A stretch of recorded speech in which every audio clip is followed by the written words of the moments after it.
waxaa ka mid ah mucjisaadkii rasuulka calayhi salaatu wasalaam sida alimaam muslim uu wariyey wuxuu jaabir bin cabdillaahi saxaabigii aynu in badan ka soo warranay ayaa nabiga calayhi salaatu wasalaam baanu dagaal isu raacnay buu yidhi sidii aanu u soconnay ayaa waxaanu ku soo beeganay meel waadiya oo ballaadhan oo geeduhu ay teelteel yihiin macnaheedu waxa weeye waa dhul ballaadhan laakiin oo waadiya laakiin geedaha teelteela geed meel aad isag taagto oo aad isku beegtaa ma jira buu yidhi nabiga calayhi salaatu wasalaam baa u baahday meel ku istijoodo marka laba geedoo isu dhow ama geed kaliya oo cufan oo qariye nabiga calayhi salaatu wasalaam uu lahayn dabeetana rasuulku calayhi salaatu wasalaam geed buu la hadlay buu yidhi inqaadii ilaya ii soo hoggaansan buu yidhi rasuulku calayhi salaatu wasalaam marka jaabir bin cabdillaahi wuxuu leeyahy geedkii oo socda ayaan arkayay buu yidhi ilaa uu isa soo taagay rasuulka calayhi salaatu wasalaam agtiisa fanqaadat macahu kalbaciiri lmakhshuushi way u soo hoggaansatay sida awrka faruurya xidhan awrku marka dee uu faruurya xidhan yahay marka lagu soo qabto hoggaanka waa ka meesha loo kaxeeyo u socda geedkaasi wuxuu u soo socday buu yidhi rasuulku markuu la hadlay calayhi salaatu wasalaam sida awrka hoggaanku ku xidhan yahay mar allaaliya markii uu dhinaca rasuulka calayhi salaatu wasalaam istaagay ayaa haddana rasuulku geed kale u yeedhay inqaadii calaya biidni illaahi geed yahow adiguna ii hoggaansan oo waxaad iigu hoggaansataa idanka ilaahi subxaanahu wa tacaala marka geedkii kalena wuu soo socday ilaa uu isa soo taagay agtii rasuulka calayhi salaatu wasalaam faqaala ilta'amataa calaya biidni illaah isu taga buu yihi rasuulku calayhi salaatu wasalaam geedkan wuu u yeedho halkanuu isa soo taagay kii kalena wuu u yeedhay rasuulku calayhi salaatu wasalaam oo halkanuu isa soo taagay labadiinu haddaba isu taga buu rasuulku yidhi markaasay isfangeliyeen labadii geed markaasuu rasuulku calayhi salaatu wasalaam ka dhigtay sataar uu ku istijoodo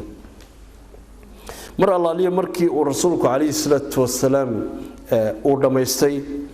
ayaa haddana nebigu calayhi salaatu wasalaam uu yidhi geed walowba halkaagii iskaga noqo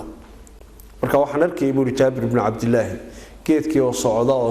oo halkiisii tegay waa kii hore haddana kii kale ayaa dhaqaaqay oo isaguna halkiisii baa u tegay nebigu calayhi salaatu wasalaam ficlan jaabir bin cabdillaahi wuxuu tilmaamay weliba inuu u sheegay rasuulku calayhi salaatu wasalaam oo ficlan xadiiska alimaam muslim baa wariyey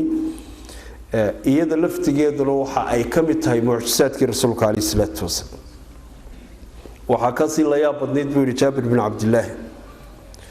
rasuulku wuxuu yidhi weyse ii doon dabeeta weysaa soo waayay buu yidhi wax allaaliyo wax lagu weysaysto haddana wuxuu igu yidhi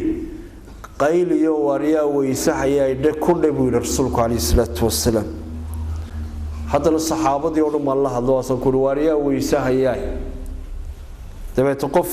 keliya oo weysahayaa alla yaala waay nabigu calayhi salaatu wasalaam wuxuu yidhi u tag hebel magacii markaa muu sheegin ee ansaariga ah oo bal in meeshiisa biyo ay ku jiraan shay uu haystay ka soo eg meeshii baan tegay waaba qarax buu yidhi rasuulku weelkiisii ii keen buu yidhi nabigu calayhi salaatu wasalaam dabeeto weelkiisii baan u keenay farihiisa rasuulku uu sidaa yidhi buu yidhi wuu kala saaray dabeeto waxaa ka soo daatay buu yidhi biyo farihii rasuulka calayhi salaatu wasalaam weelkii buu buuxiyey nabigu calayhi salaatu wasalaam wuxuu yidhi war la hadal cid wal oo biyo u baahan buu yidhi rasuulku calayhi salaatu wasalaam dabeeto sidii bay u horayeen farihii rasuulku calayhi salaatu wasalaam oo biyo ay uga horayeen ilaa aanu weelkii oo dhan u buuxinay wax allaaliyo wixii oomanaa weyse waa la waayey wax la cabay waa la waayey nin waliba halkii buu yacni ka dhaansaday darkii rasuulka calayhi salaatu wasalaam farihiisa saxaabadu biyihii way heleen laakiin wuxuu yidhi iyadana saadkii baa naga go-ay oo wax allaaliyo waxaanu haynaa ma jirto mar allaaliyo markii uu rasuulku biyihii inaanu helnay ogaanay buu yidhi waar ilaahay waxaa laga yaabaa inuu idin soo asturee iska sabra buu yidhi nabigu calayhi salaatu wasalaam qooriga badda markii aanu gaadhnay ayuunbaa subxaan allah wuxuu yidhi daabad intaa leeg oo intaa leeg weligii maan arag buu yidhi saxaabigaas walidaalika jaabir ibn cabdillaahi wuxuu yidhi isheeda waan galay buu yidhi anigu daabadaas markii hilibkii la soo gurayay isheedu yani waan dhaafay buu yidhi anigoo dhammaystiran ayuu jaabir ibn cabdillaahi yani markuu ka sheekeynayay abuurka ilaahay subxaanahu watacaala daabadaas intay laakiin wafaclan riwaayad kale wuxuu leeyahay waxaanu ka nimid annagoo nin walba miisaankiisu intee in laga ay ku korodhay markaanu intaasoo muddo adul fadhinay ee aanu daabadii ka uxilla lanaa maytataani wadammaan laba mayd iyo laba dhiig baa lay baneeyay buuna rasuulku calayhi salaatu wasalaam aljaraadu wasamak waxa la leeyahay wixii badda ku jira marka la soo saaro dee la gowrici maayo subxaan allah sidiisaynu ku cunaynaa waa waxyaalaha laynoo xalaaleeyay bay ka mid tahay mid walba markaad ka soo saarto waxa weeye waa kaasi waxa kaloo runtii la mida yani waxa weeye labada beeryarada iyo muxuu ahaayey beerkana alkabad wadaxaan ila waxa weeye labadoodiiba waxa weeye waa dhiig fadhiya iyagana waa lay baneeyay buu rasuulku calayhi salaatu wasalaam walidaalika waxa weeye daabadii dhinacu bay saxaabadu ka galeen aakhirkiina waxa uu yidhi waxaanu u qaadanay wixii aanu qalab haysanay baa qof walba intuu yaryaraystay ayaa runtii saartay mucjisaadkii rasuulka calayhi salaatu wasalaam waxaa ka mid ahaa sida culimmadu ay tilmaameen soo degistii waxyiga ka mid ahayd caaisha xadiiska alimaamu albukhaari ay weriday rasuulku calayhi salaatu wasalaam waxaa lagu bilaabay markii waxyigu soo degayey habeenkii inuu riyoodo فكان لا يرى رؤيا إلا جاءت مثل فلق الصبح ما يجري جرين رياء ورسولك واركو هذه كلا سيدة واقو ودلاعو أي رسولك وارك جرين هبينك وحكور رياضة أرورتي وارك جرين رسولك عليه الصلاة والسلام طبعا توحى لجعليسيه إنو ضدك كنحبحو وواكي قارو حينها تجي جرين رسولك عليه الصلاة والسلام jibriil baa u yimid oo xadiiskaasi waa xadiis dheer oo waynu haynaa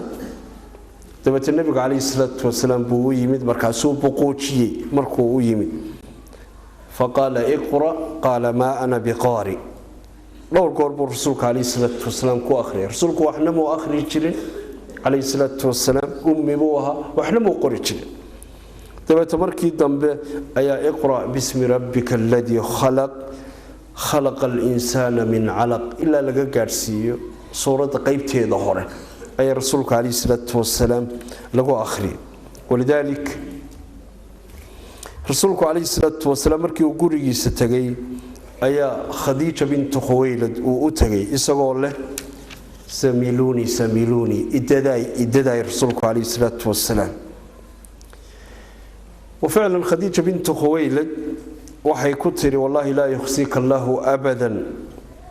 innaka la tasilu ar-rihma wa tusaddiqu al-hadisa wa tahmilu al-kalla wa taksibu al-ma'duma wa tuqri at-tayfa wa tu'inu ala nawaib al-haq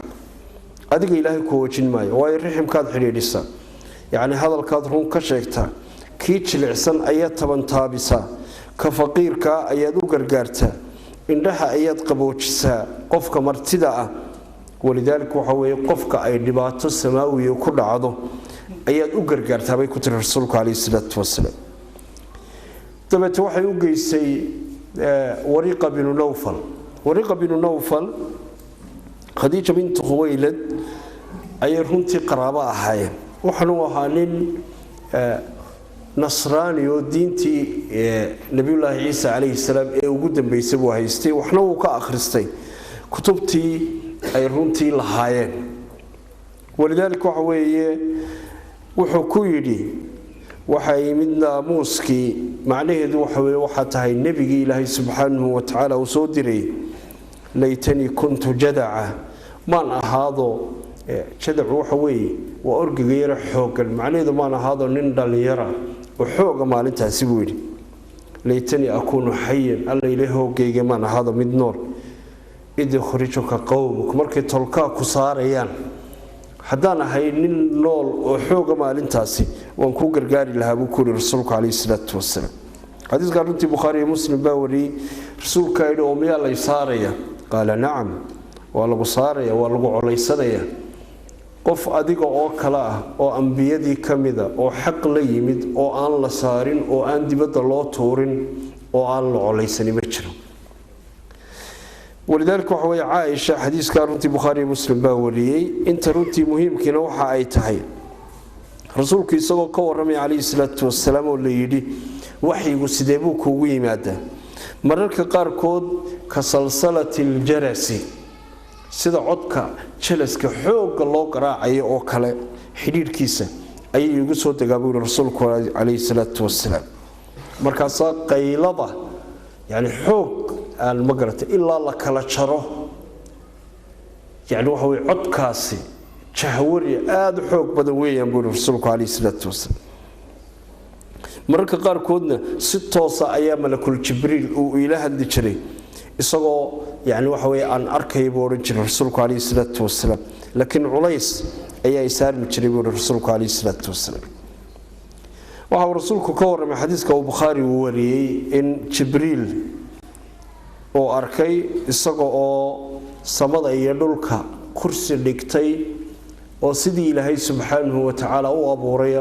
oo garbihiisu ay buuxiyeen wajhada uu eegayo rasuulku عليه الصلاه والسلام ولذلك معجزات ka soo dhinay waxay sheegeen rasuulku Jibriil sidii uu arki jiray oo laba goor inuu arkay rasuulku عليه الصلاه والسلام ayaa xadiista qaar ay tilmaamaysaa xadiiska runtii al-Imam Muslim uu wariyay runtii Abu Hurayra uu soo saaray wuxuu haduu waxyigu soo dago annaga oo la joogno rasuulku عليه الصلاه والسلام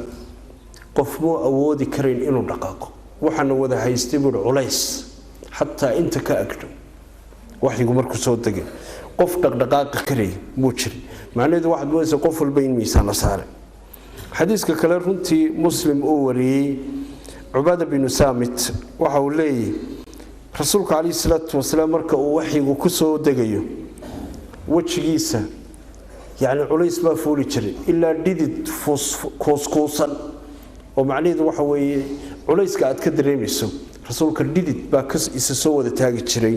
ayaa weli Ubaada bin Samit ولذلك waxa weeye saxaabada qaar waxa ay tilmaameen